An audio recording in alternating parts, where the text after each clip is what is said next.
जिन्होंने आतंकवादियों को भेजा था उनके आकाओं को जमीन में मिलाने का काम किया था सेना और सीआरपीएफ ने। वो आतंकवादियों को भी समाप्त कर दिया। और मान्यवर,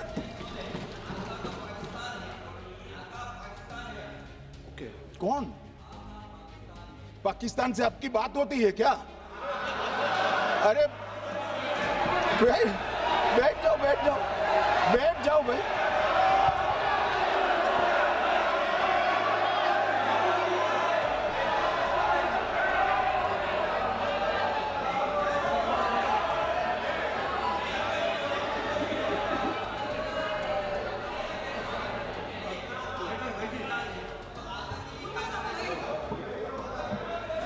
मान्यवर, सफलता मिली सेंसर्स के माध्यम से आतंकवादी होने की पुष्टि मिल गई। तब 4 पैरा जो हमारी सेना का एक हिस्सा है उसकी नेतृत्व में 4 पैरा के जवान, सीआरपीएफ के जवान और जम्मू कश्मीर पुलिस के जवान मान्यवर एक साथ ये आतंकवादियों को घेरने का काम किया। सेना, सीआरपीएफ, जम्मू कश्मीर पुलिस की मीटिंग भी की गई। जो 5 ह्यूमन एसेट्स थे उनको भी वहां बेचा गया और कुल मिलाकर कल जो ऑपरेशन हुआ इसमें हमारे निर्दोष नागरिकों को मारने वाले तीनों आतंकी मौत के घाट उतार दिए। मान्यवर, तीनों के नाम मैंने बताए हैं, सुलेमान उर्फे फैजल जट, अफगान और जिब्रान।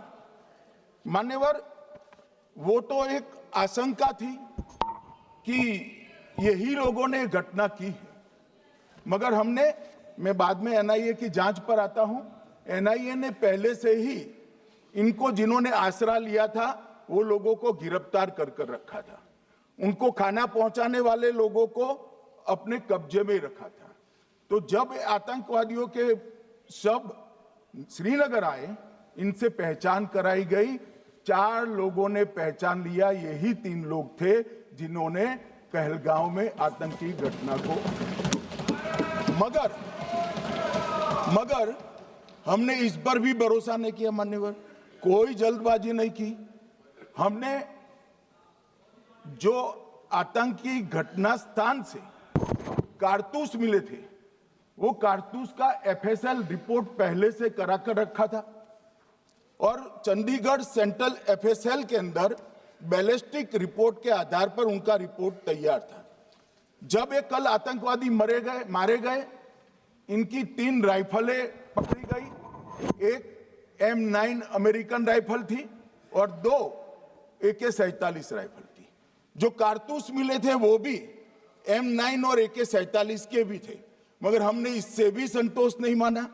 ये राइफलों को एक विशिष्ट विमान के द्वारा कल रात को 12 बजे चंडीगढ़ पहुंचा गया और पूरी रात फायरिंग कर इसके भी खाली खोखे जनरेट किए गए।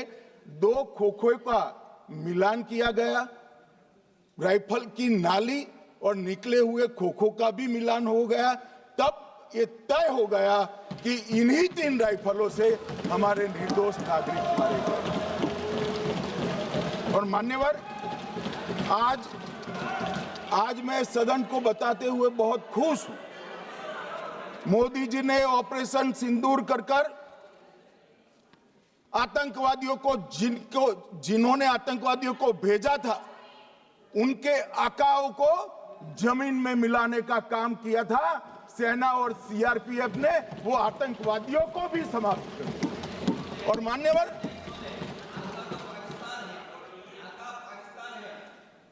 कौन पाकिस्तान से आपकी बात होती है क्या? अरे बैठ जाओ बैठ जाओ बैठ जाओ भाई।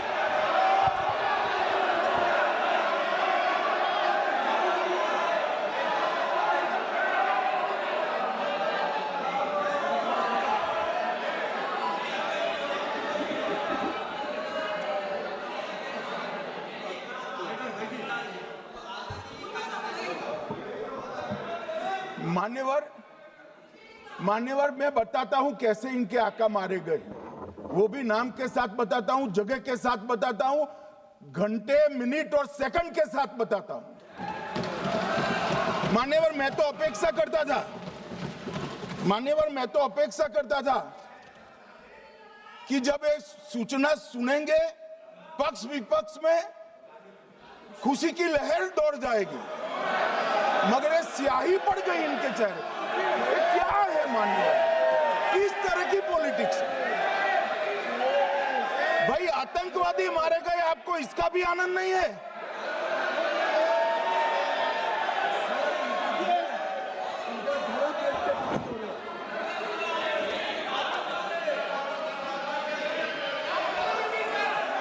अखिलेश जी बैठ जाइए, मेरा पूरा जवाब सुनिए, आपका सब जवाब आ जाएगा। भाई आप आतंकवादियों का धर्म देखकर दुखी मत होइए।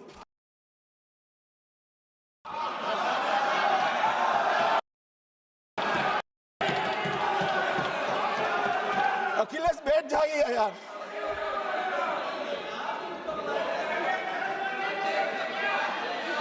अखिलेश जी बैठ जाइए।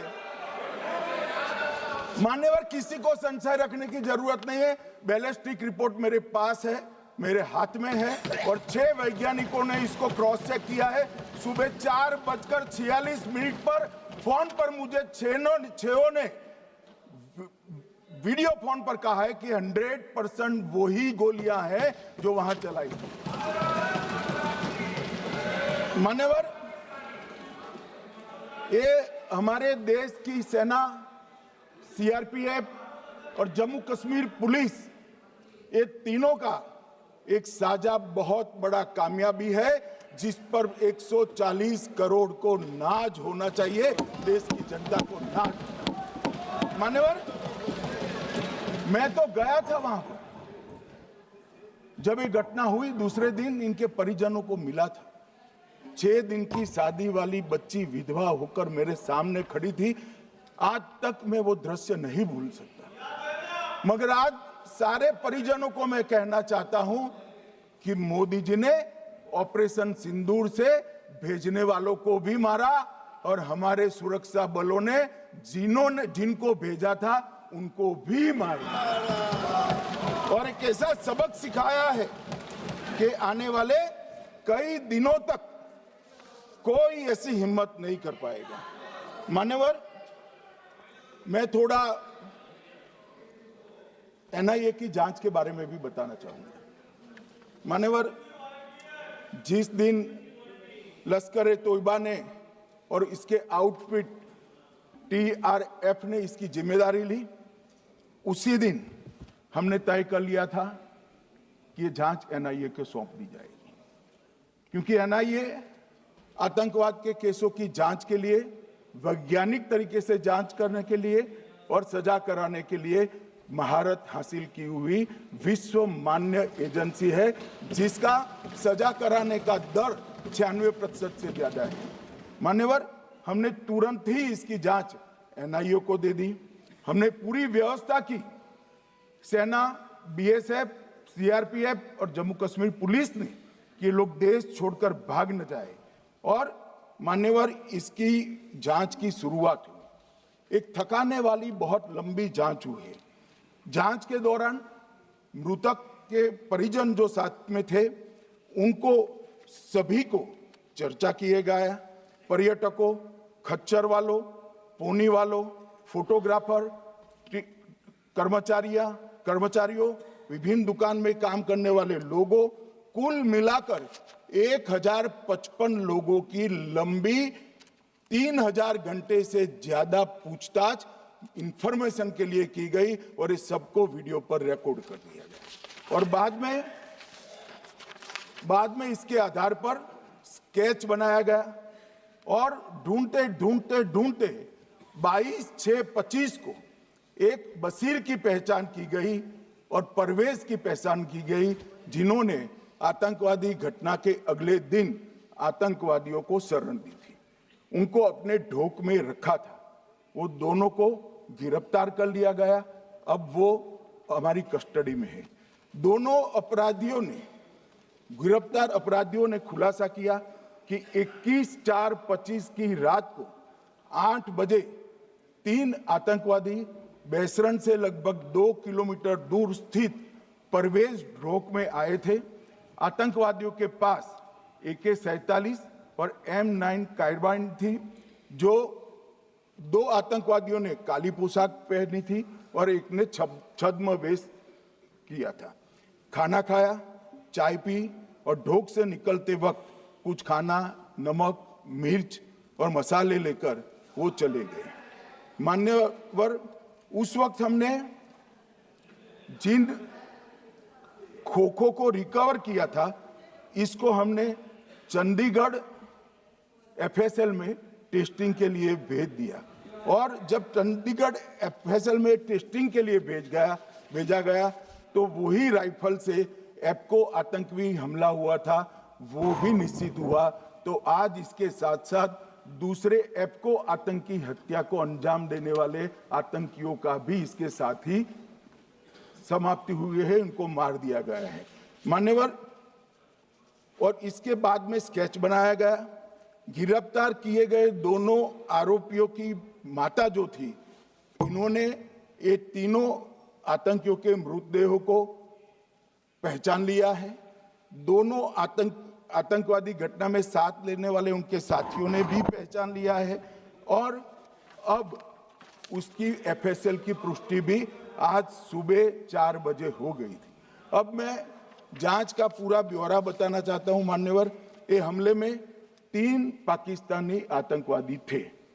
हमले में 2 AK-47 और 1 M9 कार्बाइन का प्रयोग किया गया था और अब जो पकड़े गए हैं, इसके सुलेमान के कारण एप्को का मामला भी आज रिजॉल्व हो रहा है और आतंकवादियों को पनाह देने वाले 2 स्थानीय लोगों को भी इस केस में पकड़ लिया गया है।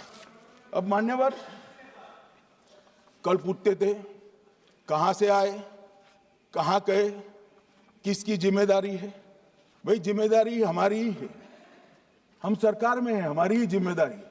मगर मैं पूछता हूं, जब आप सरकार में थे तब क्या क्या हुआ था, इसकी जिम्मेदारी किसकी थी और क्यों निर्वहन नहीं किया, वो भी बाद में पूछूंगा। जरा धीरज से सुनना। मगर मान्यवर, मुझे एक बड़ा दुख हुआ। कल इस देश के पूर्व गृह मंत्री चिदंबरम जी ने सवाल उठाया कि क्या प्रूफ है कि ये आतंकवादी पाकिस्तान से आए।